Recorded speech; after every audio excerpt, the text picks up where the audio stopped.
안녕하세요. 광야에서 살아남기 TV의 김정무입니다. 지난 시간에 개발행위 허가 그리고 산지 전용 허가에 대해서 여러분들과 영상으로 만나 뵀는데요. 오늘 이 시간은 이제 건축 허가를 저희 이제 그 땅에 개발행위, 산지 전용 뭐 이런 것들을 다 거쳐서 건축 허가를 듣겠습니다. 그동안 건축 허가를 진행하면서 제가 소소하지만 건축주로서, 설계자로서, 시공자로서 느꼈던 그런 애로사항이라든지 유익한 정보를 드리기 위해서 영상을 만들었습니다. 그리고 지난 영상처럼 오늘 이 시간도 일반인들이 쉽게 이해할 수 있도록 저희 아내와 질의응답하는 형식으로 해서 여러분들과 함께 이런저런 이야기를 좀 나누어 볼까 합니다. 그러면 건축 허가 진행 과정을 도표로 한번 그려보겠습니다. 건축 허가 접수, 여기에 1월 24일 날 접수했고요. 그리고 긴 과정을 통해서 건축 허가 득했거든요.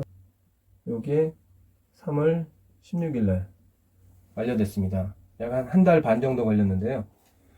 이 안에는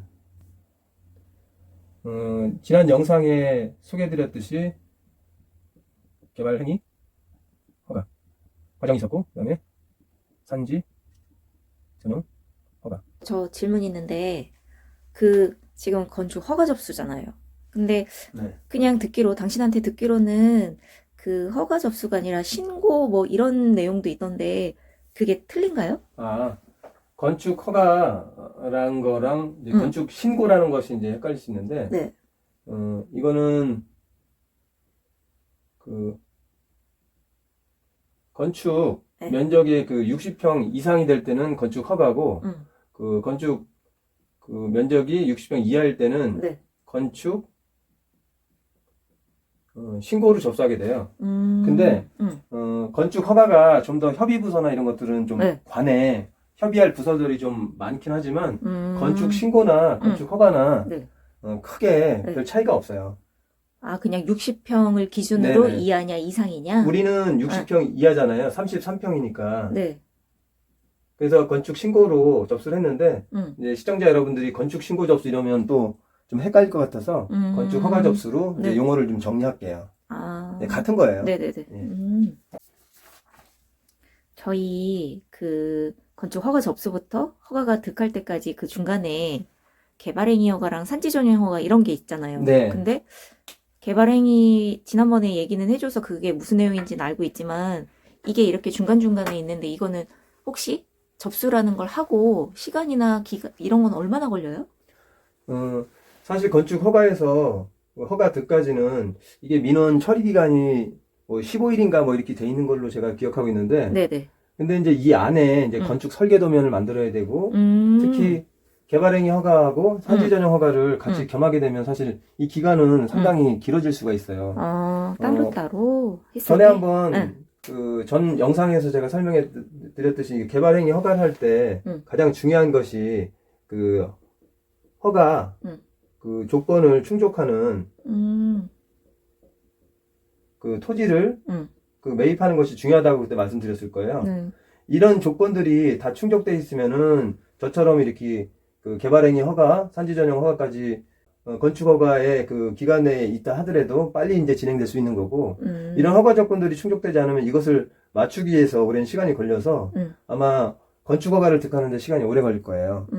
마찬가지로 산지 전용은 또 개발행위 허가에 네. 농지 전용, 산지 전용으로 이제 다른 용도로 전용하겠다는 허가를 받는 거기 때문에 같은 맥락이기 때문에 이거는 서로 네. 건축 허가 조건을 충족하는 토지를 사전 답사를 통해서 토지를 잘 선택하는 것이 네. 이 인허가 과정을 줄일 수 있는 방법이죠. 그러면 그 중간에는 요 두 가지는 꼭 들어가는 거인 거예요? 아니죠. 이 허가 접수할 때 이미 토지가 대지를 구입해서 건축을 하게 되면 이런 거는 없는 거죠. 그러면 이 대지에서는 이제 건축 설계만 이제 진행하시면 바로 이제 허가를 낼 수가 있는 거죠. 항목하고 비용에 대해서 좀 이제 언급을 해드리면, 먼저 토목 설계가 진행되겠죠. 그리고 비용도 발생할 거고요. 재해 방지 보고서 이런 행위들이 좀 들어갈 거고요. 그리고 이 산지 전용에 필요한 것들은 대체, 산림, 자원, 조성비. 이게 보통 이제 분담금이라고 하는 걸로 이제 시청자 여러분들은 아실 거예요. 이게 있고, 그 다음, 복구, 증권, 대체 비용. 뭐, 이런 것들이 들어가겠네요.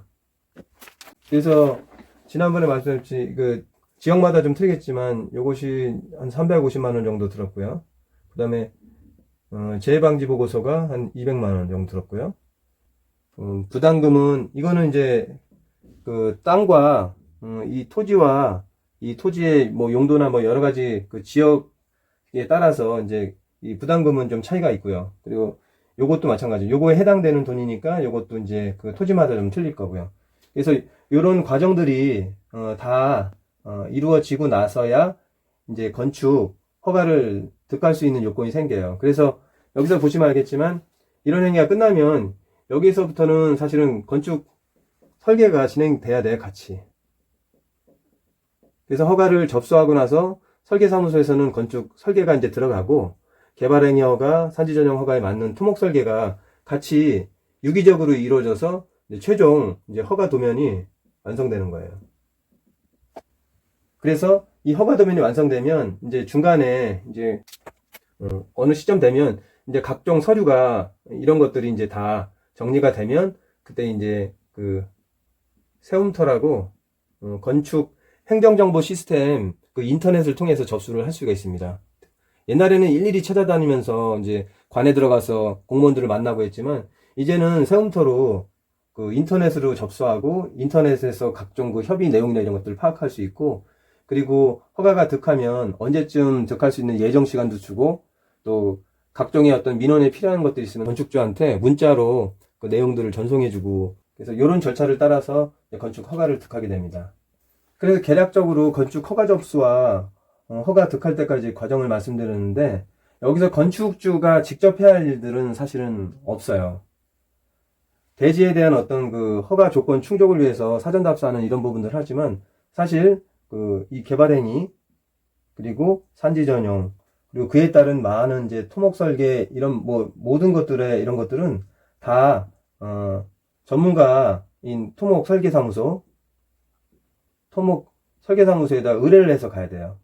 이거는 개인이 할 수가 없는 일이에요. 면허가 있는 그 토목 설계사무소에 의뢰하면 되고 제 생각에는 이거는 반드시 그 지역업체를 쓰는 게 유리할 것 같아요.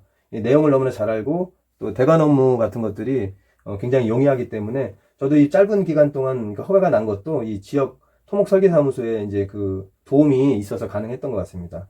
그리고 건축 설계도 이것도 이제 건축주의 어떤 의견은 들어갈 수 있지만 전문가 집단인 건축 설계사무소 그죠? 건축 설계사무소에 의뢰를 하는 거기 때문에 요 설계비도 지금 지역마다 틀리겠지만 한 350만 원 정도 들더라고요. 그리고 이 건축 허가 득하고 이후에 준공까지 그러니까 착공 그리고 준공 오늘 영상 이후에는 이제 착공하면서 이제 실제로 공사를 진행하고 준공까지 이제 이루어지는 영상들이 이어질 텐데 오늘까지 허가 득까지는 사실은 건축주가 할 수 있는 일은 좀 의견을 줄 수는 있지만 다 이제 그 전문가 집단의 토목 설계사무소, 건축 설계사무소가 다 해주게 됩니다. 지금은 이제 건축 설계, 즉 설계사무소에 건축주가 설계를 의뢰했지만 건축주의 의견이 이제 반영이 돼야 되기 때문에 제가 좀 말씀을 드릴게요. 특수하게 저는 이제 건축 설계를 하는 사람이고 직접 설계를 했기 때문에 시청자 여러분들 입장에서 또 설계사무소 입장에서 중립적인 그런 그 의견을 좀 드려볼까 합니다. 제가 목표라는 것은 귀촌.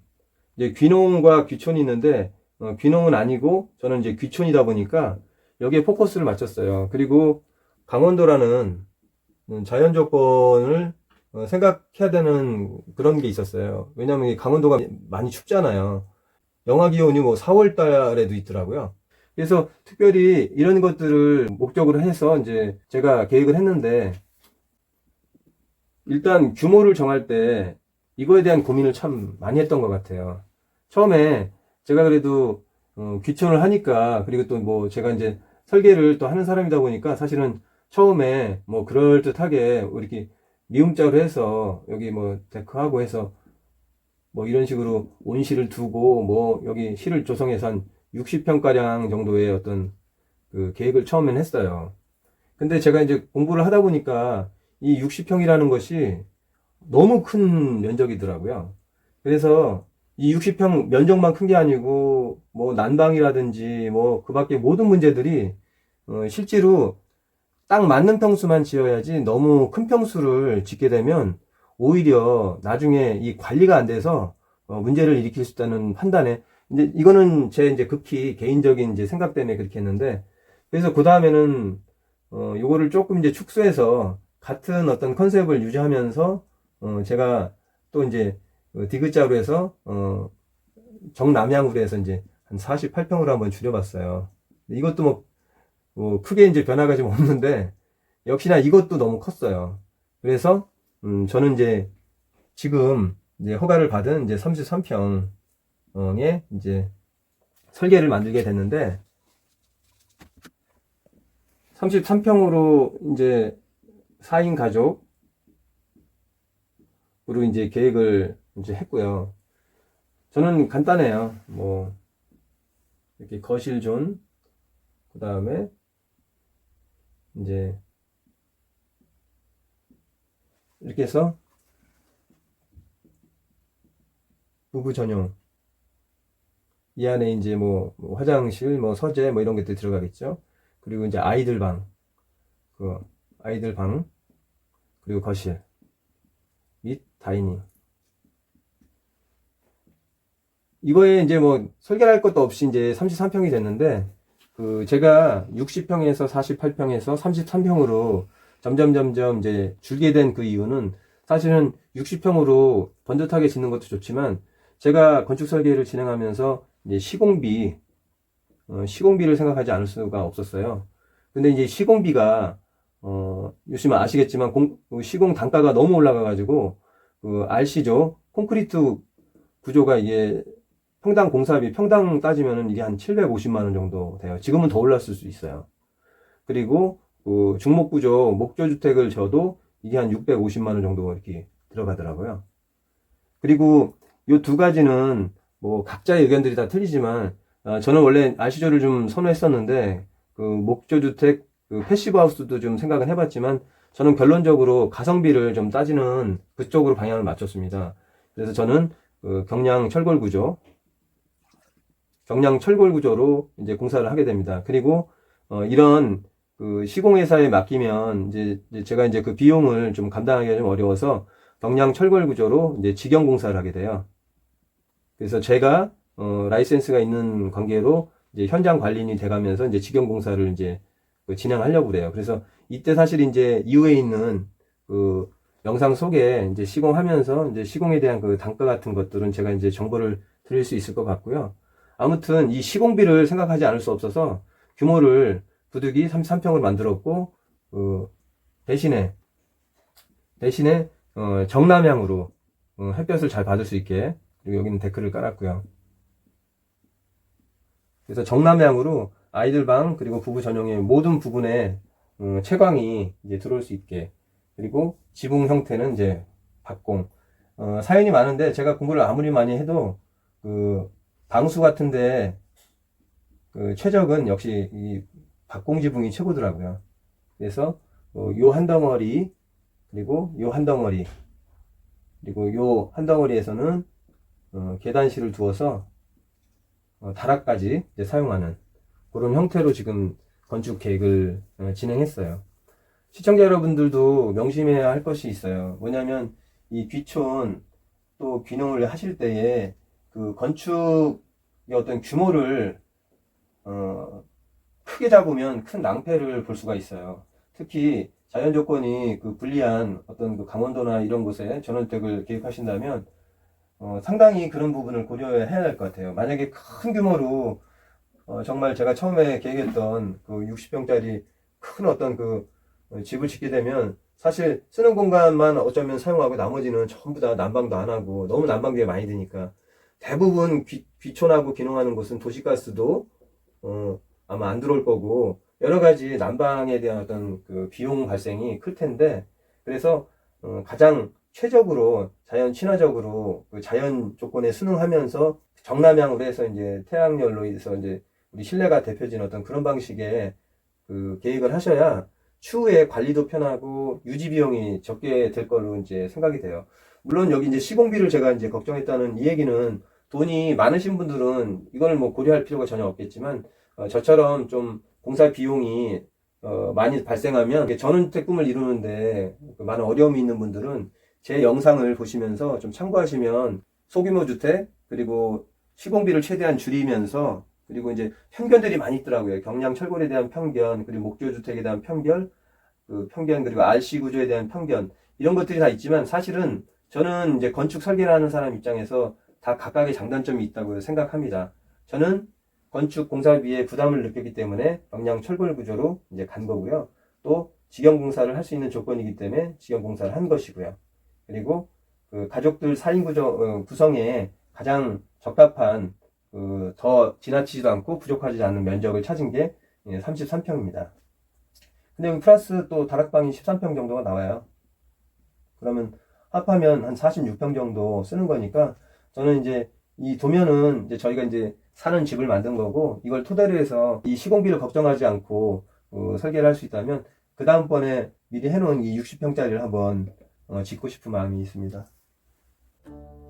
오늘은 건축 허가 득하는 과정을 좀 설명드리고 그리고 제가 이제 그 건축 설계했을 당시에 그 규모 문제 그리고 시공비의 문제 그 자재 선정에 있어서 경량 철골을 선택했던 그 이유를 좀 말씀드렸습니다. 다음 영상에는 착공 준비를 위해서 착공 신고 접수를 하게 되고 착공 신고 필증이 나오게 되고 그에 따른 이제 시공 전반적인 그 이야기들을 준공까지 이제 이어나갈 건데요. 많은 시청을 좀 바라고요. 그리고 극히 저의 개인적인 어떤 그 선택에 의한 어떤 자재와 또 시공의 방법들이고 또 인허가의 과정에 제 주관적인 어떤 모든 생각들이 들어간 것이기 때문에 혹시 전문가들이 보실 때 불편하신 것들이 있어도 좀 양해 바라고 일반 시청자 저와 같이 좀 시공에 대한 어떤 그 공사비의 부담감이나 이런 것들이 있는 분들이라면 조금 도움이 될까 해서 이 영상을 제작했습니다. 도움 되셨으면 좋겠고요. 다음 영상에서 찾아뵙겠습니다. 시청해주셔서 감사합니다.